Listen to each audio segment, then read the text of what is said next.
Okay, I'm back with you, and we sewed up the back of the dress. Now we are ready to shear it up. So here we go.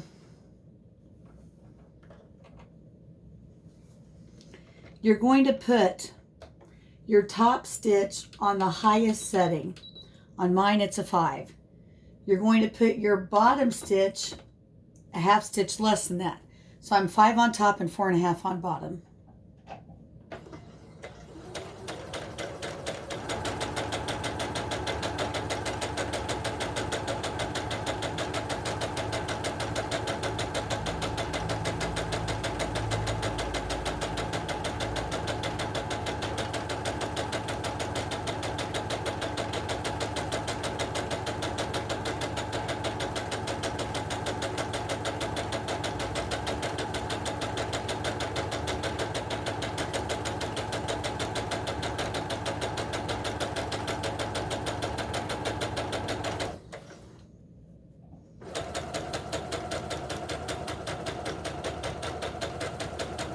The fabric that I'm using is a vintage Cranston.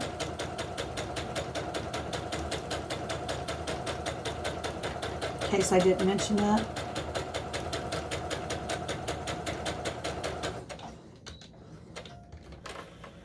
Okay, we got a whole lot of skirt going on. All right. You are now going to take the top string, loosen it a little here at the edge.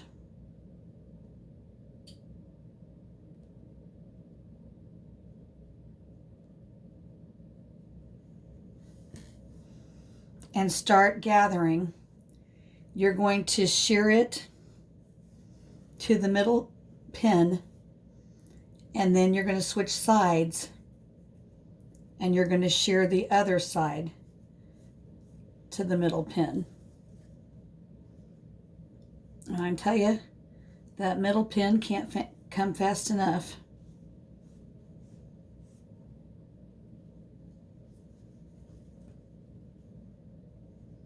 I can't imagine making these dresses for a human, because it's so much material. All right, so that looks pretty good. Now we're going to go to the other side and do the same thing.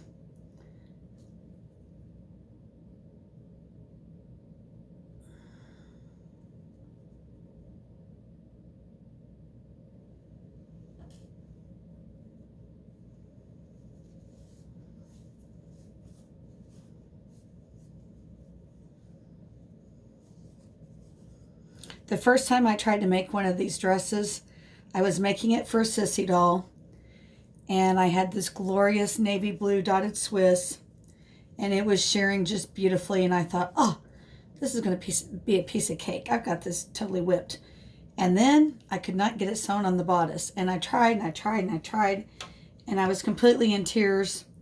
So I put the dress in timeout for a little bit, and then I came back to it at a later date and realized I just didn't have it sheared up enough. That was the only problem. If you end up with more bodice than you have skirt, you don't have it sheared up enough. All right, so I don't feel like I can go any tighter on this side. All right, so here's what our skirt looks like. It's inside out. You're going to take the middle seam of your bodice, and you're going to line that up with your pin. That is, if I can find my pin, because that we know is the center.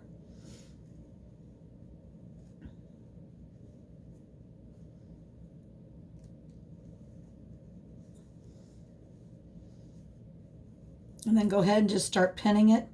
Try to match up your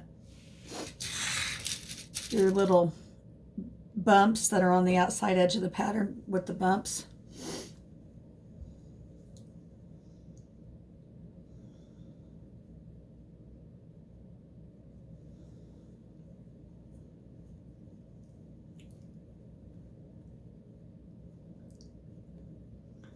All right, so I have my back seam matched up with my back seam. Problem is, I got to get all of this skirt on this bodice. So you're looking at a yard's width or so of material, and you've got to get it on about a 4.5-inch wide bodice, and it's not always fun.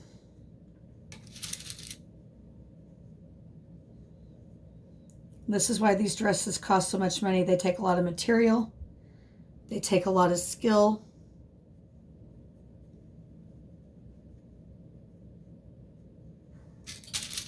And effort.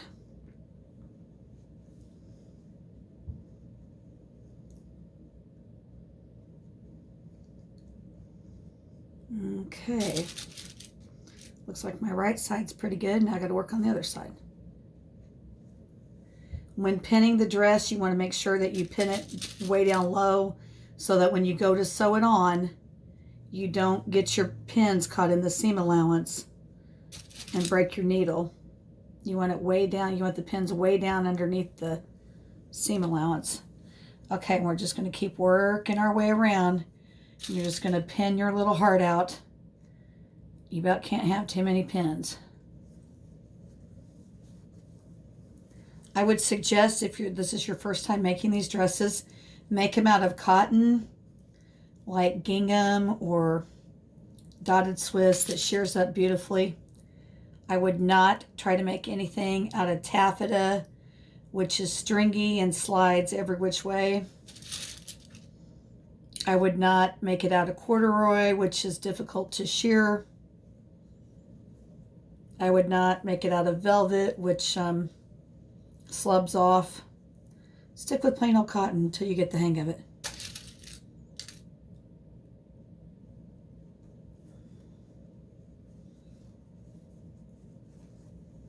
Where'd you go, end of dress?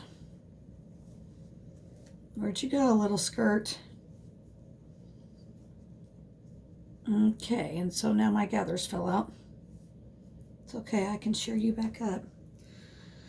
All right, so we're going to keep going. Pin, pin, pin, pin, pin.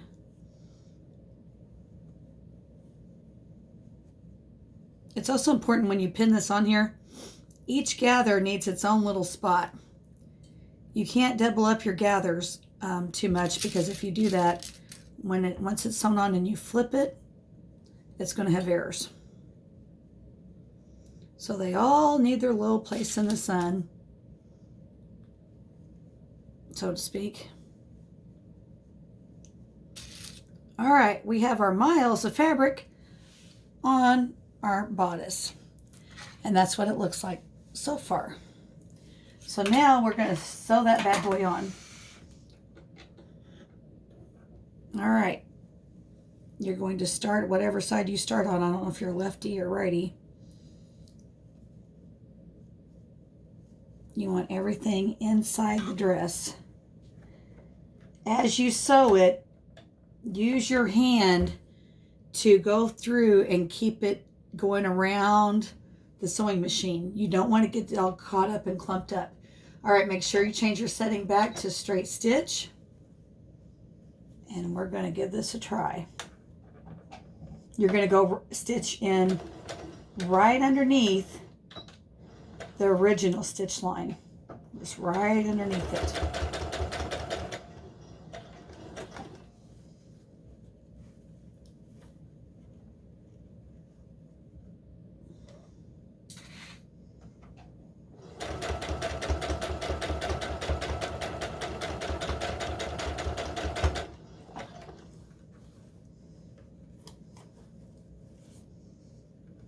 Make sure you're keeping all your layers straight under there.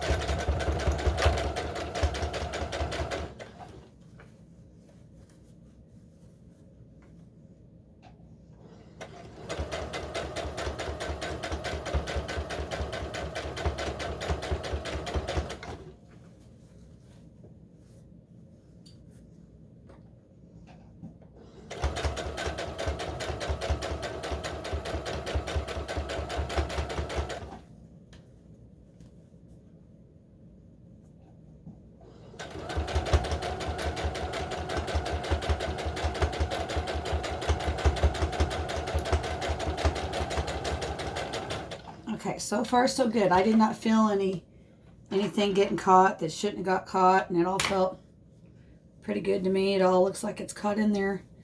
All right, so now our skirt looks like this on the inside. Do not unpin anything because we're not done yet. You can cut your strings off. We don't have anything else to shear up. Now, to finish the inside so that it doesn't get raw and stringy and yucky, you are going to put your machine on a large zigzag. On mine, it's a number 4. I'm going to put it on a 2 on top and a 3.5 on bottom.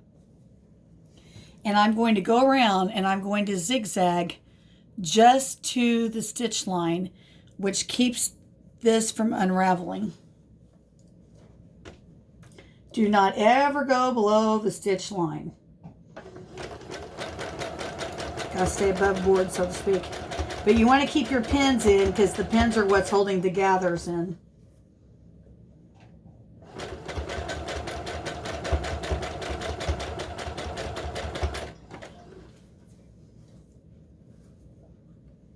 It's a whole lot of skirt for baby.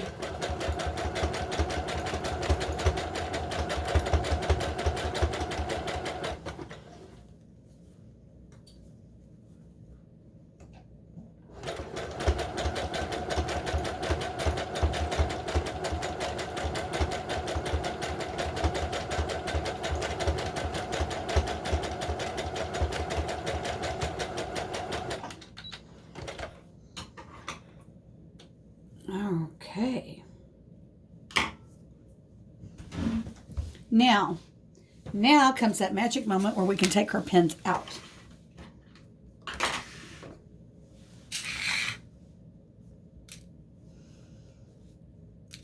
And you will probably have that experience where you think, oh my gosh, I screwed it up. When really, you just forgot a pin somewhere and it's caught.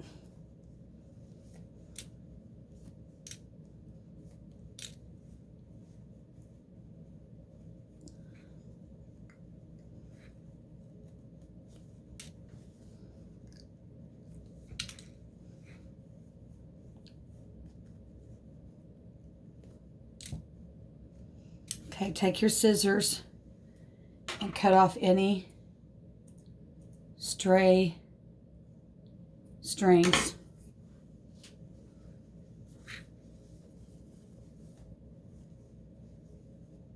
Oh, there's a pin I didn't get.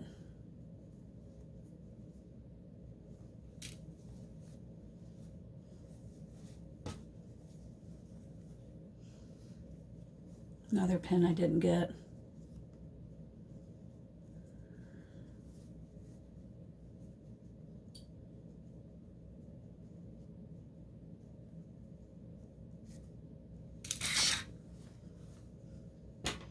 Strings I left behind. All right, now we're talking. Okay, so look at this. This is a feast for the eyes. Stray string. All right, so this is our finished dress, except for I'm going to doll it up, so they say. I'm going to put some finishing touches on it. Okay, but this is how we get this great big huge design. It's all finished on the insides. All right, so now let's try it on our doll. The lady that asked me to make the video has a Revlon doll, 20-inch. I typically make these dresses for Sissy. Sissy has the same body style, except for she's a little more busty than the Revlon dolls.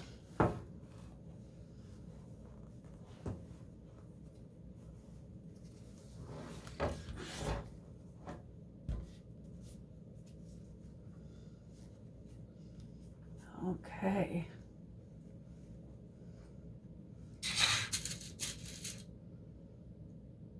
Clearly we don't have any pins in the back yet. Let me turn my camera this way.